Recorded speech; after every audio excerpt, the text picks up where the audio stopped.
Bonjour,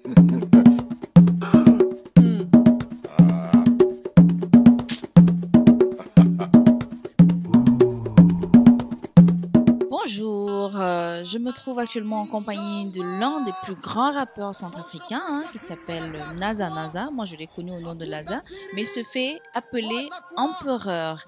Alors, je vais lui tendre le micro pour qu'il nous explique un peu son parcours et le pourquoi de ce nom Empereur. Naza, bonjour.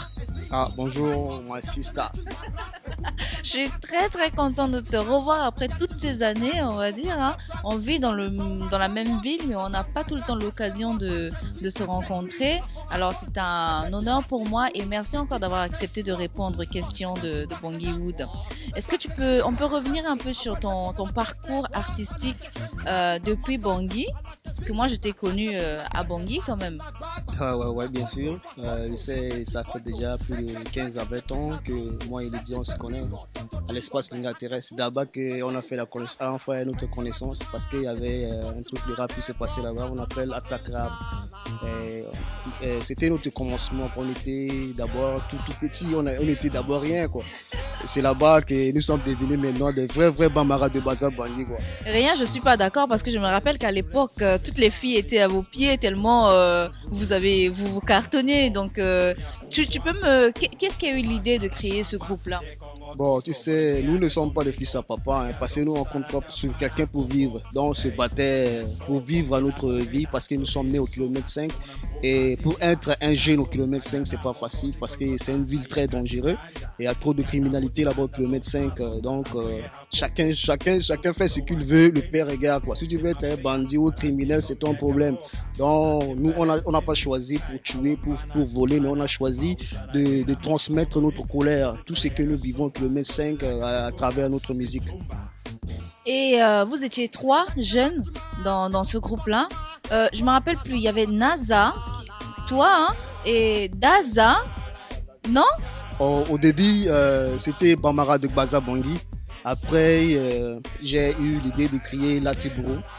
C'est avec Latibro que j'ai appelé mon frère de galère, Catastrophe, et Mystique de la Calamera. C'est avec Mystique de la Calamera et Catastrophe qu'on avait, avec Daza, qu'on avait créé le groupe Latibro.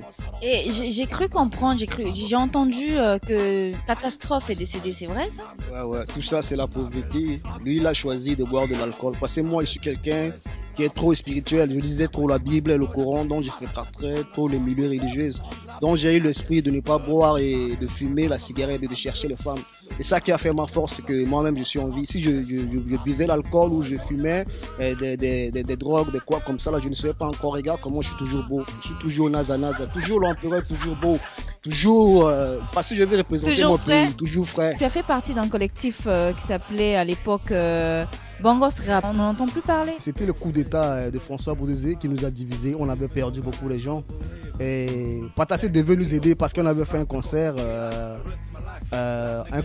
pour les droits des enfants et les enfants soldats. On avait trouvé 1 500 000. Et nous sommes partis remettre à un docteur qui s'appelait Ngodi à cette époque. C'est lui qui gérait l'hôpital pédiatrique. Donc on avait donné 1 500 000. Après, Patassé voulait nous revoir au palais pour nous recevoir. On a pris notre pointure, on a pris notre... nous on croyait que la vie va changer. On nous a pris pour faire le passeport. On a fait, parce que nous devons aller d'abord en France, faire un concert. Après on devait aller en Suisse pour rencontrer Abraham Patassé pour faire notre album en Suisse. Voici. Vous étiez venus avec le coup d'état de 15 mars. Voici ce que nous sommes maintenant. Nous sommes en train de marcher, c'est comme si on n'a pas de pays. C'est pour ça que tu as pris la décision de venir au Cameroun? Non, c'était pas ça. Parce que mon esprit est de marcher dans tout. Parce que je voulais passer moi au début. C'était le feuilleton de Tom Sawyer qui m'avait attiré. Donc je voulais marcher à pied pour aller en Amérique. Je n'avais pas besoin de payer le visa, passeport, tout ça là. Donc je me croyais que je peux marcher comme ça, comme Tom Sawyer, puis je peux arriver en Amérique. Donc, il est ouf ce mec. Ouais, c'était comme ça que je me pensais. Donc c'était pas de rester au Cameroun. Donc je marchais comme ça jusqu'à pied pour aller aux États-Unis. C'est mon rêve, réaliser mon rêve. C'est pas vrai, mais il faut le faire, tu sais, tu vas faire un carton avec ça.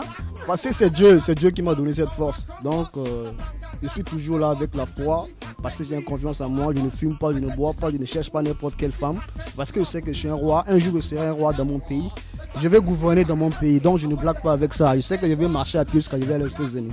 Alors, parlons un peu de la musique. En tant qu'artiste, moi, je t'ai admiré à l'époque de Bangos Rap, de Latiburu et tout, quand vous veniez encore à l'espace Lingatere, vous entraîniez et tout pour le Ngombe Festival. Mais depuis que tu es arrivé au Cameroun, depuis que j'ai entendu que NASA est au Cameroun, mais il n'y a plus rien qui se passe. NASA, il est parti où? Bon, l'empereur était parti parce qu'il était en colère. Il était en colère contre le gouvernement de François Bozizé d'abord. Il était en colère par rapport à Ange-Félix Patassé. J'étais en colère avec Kolimba. Je suis en colère avec Bokassa. Je suis en colère avec tous ceux qui ont dirigé le pays. Et je voulais changer la nationalité. Mais Dieu est grand. En arrivant au Cameroun, sur la route, j'ai vu comment on a maltraité nos frères sur la route. On les taxe de donner des 1000 francs, tout ça là. J'ai eu l'idée maintenant. Je vois qu'être un centrafricain, vraiment, je dois faire tout parce que Dieu m'a donné une chance de faire la musique. Donc, je vais essayer de combattre pour que mes frères qui sont en étranger rentrent au pays et puis on construit notre pays. C'est pour cela que je suis en train de marcher comme tu me vois, ma soeur. Je n'ai pas abandonné la musique c'est moi, la musique c'est ma vie. Une seule main ne peut pas travailler. Il faut que tous les centrafricains soient unis pour bâtir notre pays. C'est pour cela que je suis en train de souffrir, de marcher, mais je vois que le combat est lourd. C'est trop fort pour moi, je suis seul, il n'y a personne pour m'aider. Je suis toujours énervé à chaque fois que je marche. Et à chaque fois, je ne voulais plus voir les gens. Écoutez, même Sango, ça m'énerve. Regarde tout ce que j'ai, tout ce que je suis. Je suis capable de faire beaucoup de choses dans mon pays. Je suis capable de changer beaucoup de choses. Je suis capable d'amener la paix en République centrafricaine. Pourquoi l'État ne donne-nous pas la possibilité, au lieu d'acheter les armes pour tuer nos frères? Et investissez dans la musique, dans les journalistes, pour que la jeunesse, nous sommes forts. Regarde le basketball, regarde le football. Vous êtes là pour acheter les armes, pour tous les jours faire des coups d'État. On en a marre de ces pays. Maintenant, nous sommes comme des rebelles. Je ne veux pas dire centrafricains. Voici, moi, je porte le drapeau. Partout où je parle, je suis un centrafricain, un naturel centrafricain. Je ne suis pas un faux centrafricain. Je vais mourir pour la Centrafrique. C'est pour cela que je dégage ma colère. Dis-moi un peu les projets que tu as en ce moment pour la Centrafrique. Bon, mon premier projet, mon premier combat est d'abord de faire amener d'abord la paix dans notre pays et sa sécurité. Parce que l'école d'abord pour les enfants, nos frères n'ont pas eu la chance de fréquenter. Même nous-mêmes, à chaque fois qu'on veut fréquenter, c'est le coup d'État, c'est des quoi, les années blanches, arrêter 45 mois d'arrêt des salaires. Et tout ça, ça fait que le pays est toujours comme ça. Les jeunes n'ont pas la possibilité d'écouter des radios, écouter la télé, aller sur Internet. Il y a plus de 25 ans, il n'y a plus de il n'y a pas de courant au Bangui. Même les studios ne fonctionnent pas. C'est que c'est le courant qui donne tout. S'il n'y a pas le courant, le pays est zéro. Hein? Nous vivons, c'est comme si nous sommes les villageois. Ne sais pas. On n'a pas de respect. Les gens ne respectent pas les centrafricains à cause de vous, les conneries, les clochards, les idiots, les imbéciles qui prennent le pouvoir. Voici les fils des pays qui devaient arranger le pays. Vous êtes là, vous négligez les artistes. Hein? C'est comme si nous sommes des voyous. On nous traite je ne sais pas ce qui arrive. Regarde comment je viens de perdre mon frère, catastrophe. Hein? J'ai perdu mon frère comme ça, comme un chien. Et j'ai appris que Teng Monda aussi était mort. On n'a rien passé, il était fin qu'il est mort. Hein? Regarde-moi des choses comme ça, les gens qui animent la paix, les gens qui peuvent donner la paix avec les centrafricains, les gens qui peuvent amener la joie, les gens qui peuvent transmettre les messages avec les enfants qui veulent fréquenter, les gens qui sont malades, les gens qui sont le sida, les gens qui ont le sida. Hein? Nous sommes capables de faire beaucoup de choses dans notre pays, mais l'État est idiot, imbécile, ingrat, impoli, des cochons qui prennent le pouvoir pour déranger les centrafricains, les propres fils du pays. Les gens qui ne savent même pas chanter notre hymne national, qui prennent le pouvoir, qui tuent les gens qui sont incapables de parler sango, les gens qui sont incapables de diriger notre pays, des feignants, des cauchemars.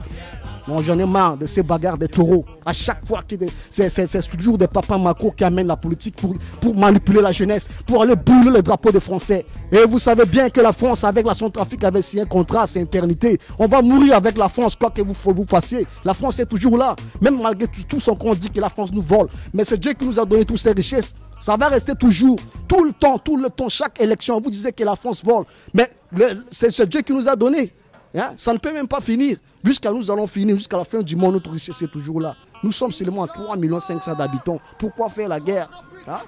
Nous sommes des frères avec les musulmans, les chrétiens, depuis des années où nous vivions. Voici les clochards, les terroristes qui viennent maintenant embrouiller maintenant la tête des gens. Et tout ça, moi j'accuse la politique. C'est la politique qui n'a pas de sens en Centrafrique. Il faut changer la politique. Je te remercie, hein. Il est très très en colère et j'espère que les politiciens, nos gouvernements vont prendre en compte, hein, ton message que tu es en train de faire passer. Et la suite, hein, se trouve sur www.bangiewood.com.